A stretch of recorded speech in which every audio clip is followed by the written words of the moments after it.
खुलुमबाय स्टुडियोआव दं आं किलिकां ब्रह्म बड'फा गेजेरथियारि सोलायनाय मावथांखिजों 13 बोसोर सिंनि हौवासाफोरनि खुंगा जिथि बड'लेण्ड मुंख्लं जोलुर ट्रफी 2024 आ दिनै जोबनानै थांबाय।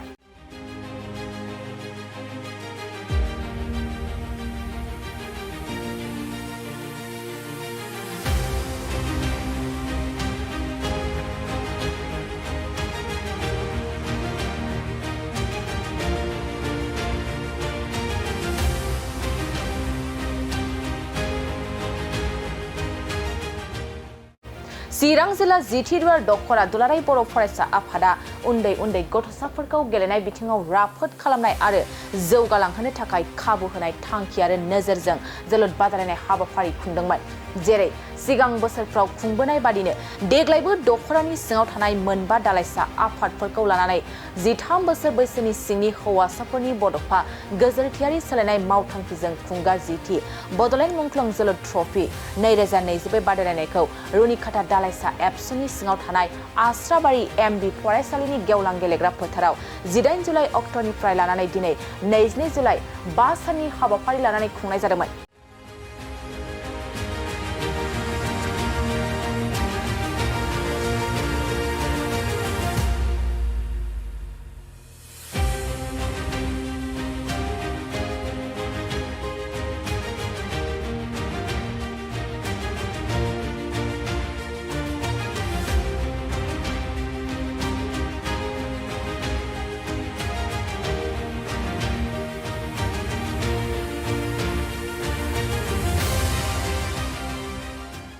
आरो बे बादायलायनाया दिनै जोबनानै थांबाय। बे जोबथा जोलुर बादायलायनाय हाबाफारियावनो गाहाय आलासि हिसाबै बाहागो लाफैदों मिरु दुलाराय बर' फरायसा आफादनि गाहाय नेहाथारि कनिन्द्र बसुमतारी, जर'खा आलासि हिसाबै आसाम फुटबल एस'सिएशननि गाहाय नेहाथारि दख'र सांग्रां ब्रह्म आरो बिथांमोनजों लोगोसे गोबां मेलेमजिबि बिथांमोना बे जोलुर बादायलायनाय हाबाफारियाव बाहागो लानानै जाफुंसार खालामो। आरो दिनैनि बे जोबथा जोलुर बादायलायनायाव खुंग्रिं दालाइसा एबसु आरो सनितपुर दालाइसा एबसुनि गेजेराव खुंग्रिं दालाइसा एबसुआ 3 गलाव देरहासार जानो हायो। दिनै जिथि दख'रा दुलाराय बर' फरायसा आफाद बे चिरां जिल्ला सिंनिनो बियो मोनसे दख'रा बिथांमोना गुबुन गुबुन बोसोराव खुंबोनाय बायदि देग्लायबो बिथांमोना जिथि बड'लेण्ड मुंख्लं जोलुर बड'फा गेजेरथियारि सोलायनाय मावथांखिनि सिङाव बिथांमोना 13 बोसोर बैसो सिंनि गथ'साफोरनि जेनाखि मोनसे टुर्नामेन्ट फुटबल बेखौ खुंदों। थारैनो बे हाबाफारिया खोब बाख्नायथाव जादों आरो बे हाबाफारिखौ खुंनायनि थाखाय जिथि दख'रा दुलाराय बर' फरायसा आफादनिसिम आङो गिबियावनो रोजा रोजा साबायखर बावदों। मिजिंथिदों बेबायदि मोनसे एनकारेजिं बेबायदि मोनसे हाबाफारिनि गेजेरजों फैबाय थानाय समाव जे मोजां गेलेगिरि जाय बिथांमोनखौ जोङो दिनै माने फोथाराव गेलेनाय नुदों बिथांमोनखौ जोङो मोनहैनो हागोन बेबायदि जोङो दिनै मिजिंथिदों। आरो बे हाबाफारिफोरखौ खुंनायनि गुबै थांखि आरो नोजोरा दुलाराय बर' फरायसा आफादनिया बेनो जे बर' हारिखौ बड'फा उपेन्द्र ब्रह्मआ गेरेमसा हारि दानांगौनि थाखाय माखासे सिमांजों लोगोसे माखासे हाबाफारि माखासे जोंनो रड मेप होलांदों आरो बे हाबाफारिखौनो दिनै बे होलांनाय माखासे रड मेपनि गेजेरजों जोङो दिनै मावबाय थादों। जे सोरबिथिं बिथिं जौगानायनिनो बियो मोनसे गेलेनाय बिथिं आरो बे गेलेनायनि गेजेरजों जोङो मोनसे रेभलिउसन गेलेनायनि लाबोनायनि गेजेरजों जे जोंनि मोजां गेलेगिरि मोननो हायो। मोजां गेलेगिरि जानो हानायजों लोगोसे बिथांमोना गावखौ आरो न'खरखौ दैदेननायजों लोगोसे जेन बिथांमोना हारिनि रांखान्थि बा हारिनि मोनसे मुं बेखौ मुलुग दरबाराव गायसननो हायो बेबायदि जोंहा मोनसे मिजिं दङ। दा बेनि थाखायनो गासै एबसु दख'रा बा जिल्ला दिनै बेफोरबायदि माखासे हाबाफारिफोरखौ लाबाय थादों। थारैनो बे हाबाफारिया खोब मोजां जादों। बेफोरबायदि हाबाफारिखौ गासै थाखोनि जोंनि सुबुंफोरा मदद खालामलायोबा मोजां। मानो होनबा दिनै जोङो नुबाय थादों जे जोंनि लाइमोनफोरनि मोनसे ड्रप आउट बा जोंनि लाइमोनफोरनि मोनसे ड्राग बा जोंनि लाइमोनफोरनि उन्दै बैसोआव हाबा जानाय बा लाइमोनफोरनि माखासे एन्टि ससियेल एक्टिभिटि माखासे बेबायदि मोनसे थासारिफ्राव भिक्टिम जानांनाय बेबायदि थासारिफोरखौ नायोब्ला जोङो दिनै जेरैखिजाया मोनसे पजिटिभ डाइरेक्सननि गेजेरजों जोंनि लाइमोनफोरखौ जोङो पुशिं खालामनांगोन। फरायनाय बा कालचार बा स्पर्ट्स बा गुबुन बेबायदि मोनसे पजिटिभ डाइरेक्सननि माखासे एक्टिभिटिखौ जोङो दिनै समाजाव मोनसे मोजां परिबेसनि गेजेरजों जों वेलकाम खालामनांगोन आरो बेवहाय जोंनि गथ'साफोरखौ जों एनकारेज खालामनांगोन। गोजोन्थों। खेलानि बेलायाव दुलाराय बर' फरायसाफोरा काबादि आरो फुटबलखौल' बांसिन नोजोर होनाय नुनो मोननाय जादों दा बे बेलायाव माने दुलाराय फरायसा आफादाबो मोनसे भलेन्टारि अर्गेनाइजेसनसो जाहैबायथ' रायजो राजानि मोनसे अनसायनायनि गेजेरजों बे आफादखौ सालायो आरो माखासे रायजो राजानि सम आरो थासारिखौ माने गोरोबनानै हाबाफारिखौ लायो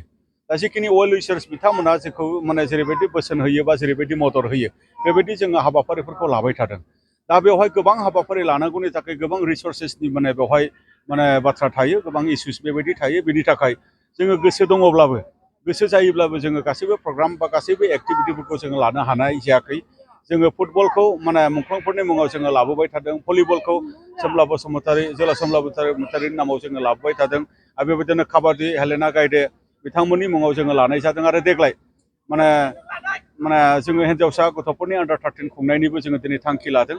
बोसोरनैनि सिगां जिहेतु जोङो हौवासाफोरनि आन्डार 13 फुटबल टुर्नामेन्टखौ जोङो माने खुंबोनाय जादों दा बिनि अनगायैबो माखासे इन्डिभिजुवेल गेम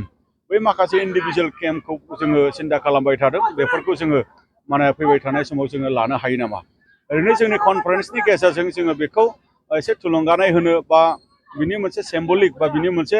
माखासे गेदेमाफोरनि मेम'रियाव जोङो बे माखासे हाबाफारिफोरखौ इन्डिभिजुवेल गेमखौबो जोङो लाबोनाय जायो नाथाय बेखौ जोङो माने एक्सटेन्सिभलि बेखौ जोङो माने मा होनदों बेखौ मोजाङै माने बा इन्टेन्सिभलि जोङो बे बुस्थुखौ जोङो माने हाफुंनाय जायाखै बे बाथ्राखौहाय जोङो दिनैसिम लानांगोन दा बेनो दहाय आं बुंनाया जे गोसो दङब्लाबो जोंनियाव हिउमेन रिसोर्स बा जोंनियाव माने मेन पावार जोंनियाव माने रायजो राजानि अनसायनाय दङब्लाबो माखासे रिसर्सेसनि असुबिदायाव जोङो गासैबो एक्टिभिटि बा गासैबो समयसाफोरखौ जोङो मावजोबनो हानाय जायाखै फैबाय थानाय समाव निस्सय बयनिबो मदद आरो हेफाजाबनि गेजेरजों जोङो हालांगोनखौ जोंहा मिजिं दङ गोजोन्थों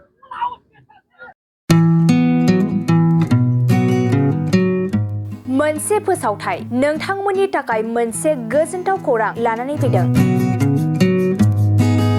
चिरां जिल्लानि सिङाव थानाय काजलगावनि सिफुं हटेलखौ गुवाहाटी नोगोरनि साखाथियाव थानाय सानसारियाव गोदानै मोनसे सिफुं हटेल ब्रान्च खुलिनाया नोंथांमोननि थाखाय गोजोनथाव खौरां लानानै फैदों नोंथाङाबो जुदि गुवाहाटीयाव थायोब्ला एबा गुवाहाटी नोगोराव दावबायहैनाय समाव बर'नि दोरोङारि ओंख्रिखौ जानो लुबैयोब्ला गुवाहाटी नोगोरनि साखाथियाव थानाय सानसारियाव गोदानै बेखेवनाय सिफुं हटेलाव थांनानै जाहैनो हागोन बे सिफुं हटेलाव नोंथाङा बाङाय बेसेनावनो बर'नि गोबां गुबुन गुबुन दोरोङारि जाग्रा ओंख्रिफोरखौ मोननो हागोन अनला दाउ सबाय दाउ अमाजों नारजि मैथा अमा ना बाथोन थारुन ना थारुन अमा आरो गोबां बायदि बायदि बर'नि ओंख्रिखौ बे बर'नि सिफुं हटेलाव मोननाय जायो सोरबाफोर जुदि बे सिफुं हटेलाव बर'नि संनाय खावनायखौ जानो थाखाय सिगांग्रो अर्डार हरनोब्ला नैबे 9864747796 9954772037 जामबुं नम्बराव कल खालामनानै बुकिं खालामहरनो हागोन